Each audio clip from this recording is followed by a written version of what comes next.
Rural Voice Agri-Tech Show presented by national cooperative development corporation. नमस्कार, rural voice में आपका स्वागत है। मैं हूं हरवीर सिंह और हाजिर हूं rural voice agree-take show presented by national cooperative development corporation को लेकर।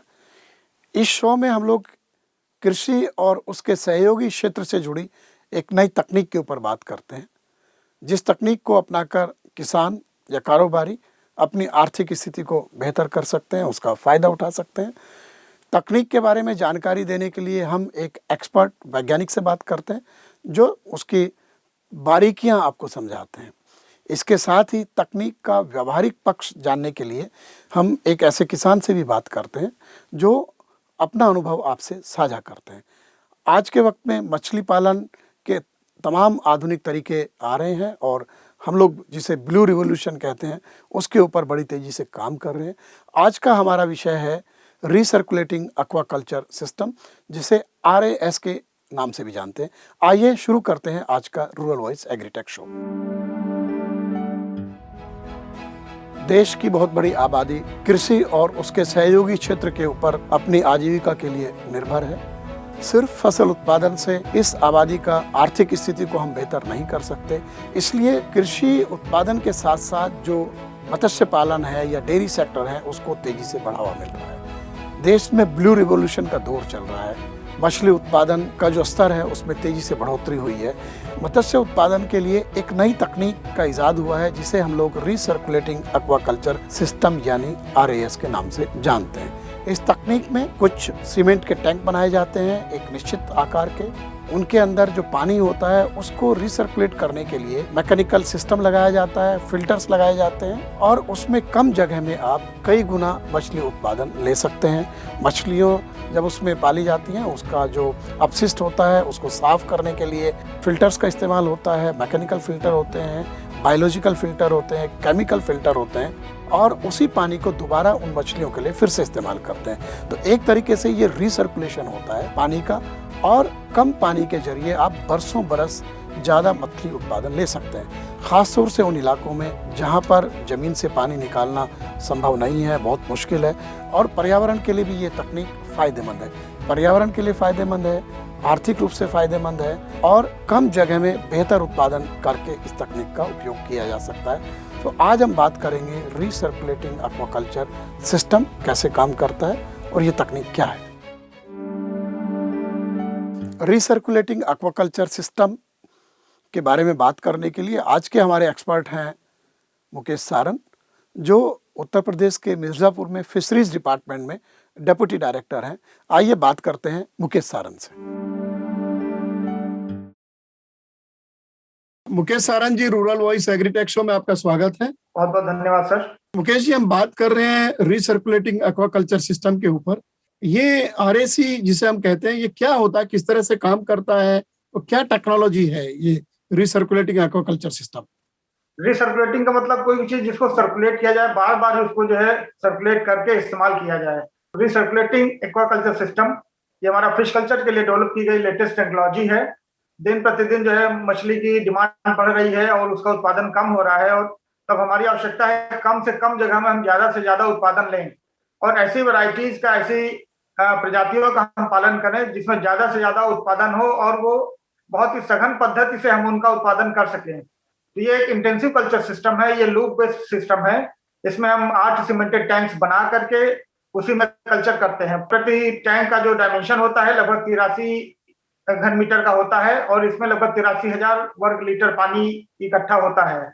और एक टैंक में हम 6,000 से 7,000 के बीच में मत्स्य अंगुलिका फिंगरलिंग साइज, जो पहली उंगली के साइज का 3 से 4 इंची का मत्स्य बीज हम संचित करते हैं और 8 महीने का क्रॉप लेते हैं। ये 8 महीने के क्रॉप में लगभग हमको 40 से 43 टन मछली का उत्पादन हमको प्राप्त होता है। तो मुकेश जी, ये बताइए कि अगर कोई किसान इसको अपनाना चाहता है तो कितनी लागत आती है उसको, किस तरीके से वो इस सिस्टम को अपनाए और कहाँ से उसको इसके बारे में जानकारी मिलेगी? हमारे भारत सरकार द्वारा प्रधानमंत्री मत्स्य संपदा योजना संचालित की जा रही है। बड़ा हमारा बृहद RAS है, वो 50 लाख रुपए में 8 सीमेंटेड टैंक्स का निर्माण होता है और छोटे वाले में जो मध्याकार है इसमें 25 लाख की लागत का है, जिसमें 6 सीमेंटेड टैंक्स हैं, और जो 7.5 लाख की लागत का है इसमें एक सिंगल टैंक 10 मीटर गुणे 10 मीटर का तैयार किया जाता है सर। तो स्टेट वाइज अलग अलग अपनी व्यवस्थाएं हैं। उत्तर प्रदेश में तो पूरा ऑनलाइन सिस्टम है। सरकार द्वारा 60% अनुसूचित जाति, जनजाति और महिला को अनुदान दिया जाता है। बाकी शेष को 40% अनुदान दिया जाता है इकाई लागत पे सर। इस तरह से कोई भी मत्स्य पालक हमारा ऑनलाइन आवेदन करके इस योजना का लाभ ले सकता है। तो ये जैसे मैंने कहा कि ये टेक्नोलॉजी, जैसे आपने कहा इंटेंसिव टेक्नोलॉजी है, इसको थोड़ा सा एक्सप्लेन करेंगे किस तरह काम करती है ये? सिस्टम की खूब ये है कि जब वो पानी हमारा गंदा हो जाता है, मछलियों का जो भी एक्सक्रीटा निकलता है, चाहे वो लिक्विड हो, चाहे सेमी सॉलिड हो या सॉलिड हो, उस वेस्ट को हम फिल्टर करते हैं। फिल्ट्राइजेशन सिस्टम में ले जाते हैं, उसको पूरा फिल्टर करते हैं। फिल्टर 3 तरीके से हो सकते हैं। हमारे फिजिकल फिल्टर है, फिर उसके बाद केमिकल फिल्टर है और बायोलॉजिकल फिल्टर है एट लास्ट। तो बायोलॉजिकल फिल्टर से पास होने के बाद हमारा पानी जो भी इम्प्योरिटीज रहती हैं, हाई अमोनिया कंटेंट होता है, तो उसको सबको न्यूट्रलाइज करके हम लोग जो उसमें बैक्टीरिया का कल्चर करते हैं, जो नाइट्रीफाइंग बैक्टीरिया होते हैं, वो फिर से उसको जो है अमोनिया को नाइट्राइट में कन्वर्ट करके वो पानी को प्यूरिफाई कर देते हैं और फिर से हम उस पानी को पंप करके वापस उसी टैंक में डाल करके उनमें फिर से कल्चर करते हैं। कितने किसान इसको अपना रहे हैं आरएएस सिस्टम को? आपके संपर्क में जो लोग होंगे या जब से टेक्नोलॉजी का इस्तेमाल शुरू हुआ है और सरकार की स्कीम है, तो किस पैमाने पर किसानों ने इसको स्वीकार किया है, इस तकनीक को?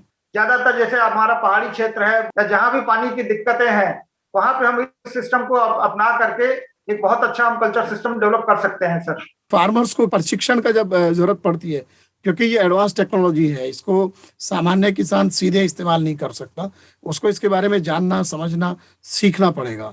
तो इसके बारे में आप क्या कहना चाहेंगे? प्रदेश में लगभग अभी इस समय 150 से 200 लोगों ने आरएएस अपनाया हुआ, और मैं आपको विंध्याचल की बात बताऊं तो विंध्याचल में लगभग 10 हमारे ऐसे मत्स्य पालक हैं जो इसमें बखूबी जो है सफलतापूर्वक इस आरएएस को अडॉप्ट किया उन्होंने और वो उत्पादन प्राप्त कर रहे हैं। तो मुकेश सारंग जी, आप रूरल वॉइस एग्रीटेक शो में आए और हमें आपने एक नई जो तकनीक मत्स्य पालन की आ रही है, जिसका अमल शुरू हुआ है, रिसर्कुलेटिंग एक्वाकल्चर सिस्टम, उसके बारे में विस्तार से जानकारी दी। आपका बहुत बहुत शुक्रिया। बहुत बहुत धन्यवाद सर।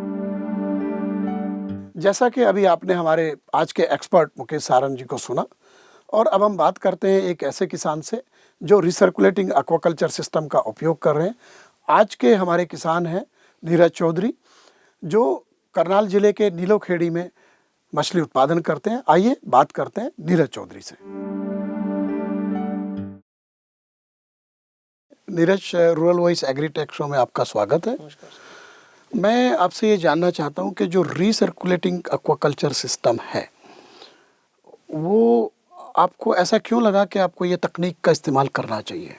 सर, हमें रिसर्कुलेटरी एक्वाकल्चर सिस्टम अपनाने की ज़रूरत इसलिए पड़ी क्योंकि आज के टाइम में ज़मीनें कम होती जा रही हैं, हमें पैदावार बढ़ानी है, और पैदावार बढ़ाने के लिए अब हमें टेक्नोलॉजी का उपयोग करना ज़रूरी था, जो कि मछली के अंदर रिसर्कुलेटरी एक्वाकल्चर जो टेक्नोलॉजी है, ये पहली बार देश में हमारे द्वारा इस्तेमाल की गई है। और इस टेक्नोलॉजी का बेनिफिट ये है कि कम पानी से, कम जगह से ज़्यादा उत्पादन ले सकें, और इस उत्पादन को हमने इस टेक्नोलॉजी से बढ़ाया है, जो कि प्रोडक्टिविटी में एक बहुत ही महत्वपूर्ण कदम है। अच्छा, ये बताइए कि आप जो ये नई तकनीक है, इसका कितने बड़े पैमाने पर इस्तेमाल कर रहे हैं और कब से आप रिसर्कुलेटिंग एक्वाकल्चर सिस्टम का इस्तेमाल कर रहे हैं? ये 1 एकड़ में हमने लगाया हुआ है, और ये इस तरीके से काम करती है जैसे आपको मछली उत्पादन के लिए तालाब निर्माण करना होता है और उसको साल भर रख करके आपको अगर भोजन दे करके मछली तैयार करनी है, तो प्रति एकड़ आप जो उत्पादन लेते हैं वो लगभग 8 से 10 टन का उत्पादन आपका हाईएस्ट निकाल पाओगे आप। पर अगर आप 1 एकड़ में आरएएस की बात करें तो आरएएस में आपके टैंक्स लगाए जाते हैं, जो कि 8 टैंक हमने इसमें लगाए हुए हैं, जिसमें हमने ऑक्सीजन के लिए एरिएटर्स लगाए हैं, ब्लोअर्स लगाए हैं, और उनका मल निकालने के लिए हमने इसमें फ़िल्टर्स की हेल्प ली है, जो कि मैकेनिकल फ़िल्टर, बायोलॉजिकल फ़िल्टर, ये सभी चीज़ें हमने उसके अंदर लगाई हैं। तो यहाँ हम अगर बात करें, अगर हम आरएएस से क्या फ़ायदा हुआ, जो प्रोडक्शन हम 8 से 10 टन की प्रति एकड़ ले रहे थे, वो अब हमने बढ़ा करके 40 से 60 टन प्रति एकड़ कर दी गई है, जो कि 9 महीने का समय बाहर लगता है और 9 महीने का समय अंदर लगता है। सो नीरज, आप इतने लंबे समय से इस पर काम कर रहे हैं, इसका फ़ायदा ले रहे हैं, इकोनॉमिक बेनिफिट, बाकी किसानों को आप क्या मैसेज देना चाहेंगे, ख़ास तौर से युवाओं को? मैं जो युवा लोग हैं जितने भी, उनको ये मैसेज देना चाहूँगा, ये जो टेक्नोलॉजी है ये एक बहुत अपने आप में अच्छा बहाना है युवाओं के लिए कि वो गाँव के अंदर वापस पलायन करें और वो एक रीसर्कुलेटरी एक्वाकल्चर सिस्टम जो है सेटअप करें। अगर कोई 50 लाख की इन्वेस्टमेंट किसी युवा के पास नहीं है तो इसमें गवर्नमेंट ने नई स्कीम भी निकाली है जो एफपीओ के माध्यम से, जिसमें आप 10 मेंबर या 12 मेंबर जुड़ करके आप इसमें काम कर सकते हो। तो उसमें 90% तक ग्रांट आपको दी जाती है, जिसमें 10 किसान, अगर 12 किसान हैं, अगर वो 1 करोड़ रुपया लगाना चाहें तो उनको तो महज 10% ही लगाना है, 1-1 से 2-2 लाख रुपया लगाना है। 90% जो पैसा है उसमें सरकार देती है। तो इस तरीके से अगर आप ये सेटअप लगाएंगे तो निश्चित तौर पे हमारा जो देश है उसमें कोई बेरोजगार नहीं रहेगा और हमारा जो प्रोडक्टिविटी है, जो न्यूट्रिएंट फूड है, देश को पौष्टिक खाना खिलाने की ज़रूरत है, उसका भी हमारा जो मोटिव है वो पूरा होगा और हमारी जो आय है देश की, पर कैपिटा इनकम है, वो भी बढ़ेगी, जीडीपी में इजाफा होगा। तो नीरज चौधरी, आप रूरल वॉइस एग्रीटेक शो में आए और आपने रिसर्कुलेटिंग एक्वाकल्चर सिस्टम के बारे में विस्तार से जानकारी दी, उसके लिए आपका बहुत बहुत शुक्रिया। बहुत बहुत धन्यवाद सर।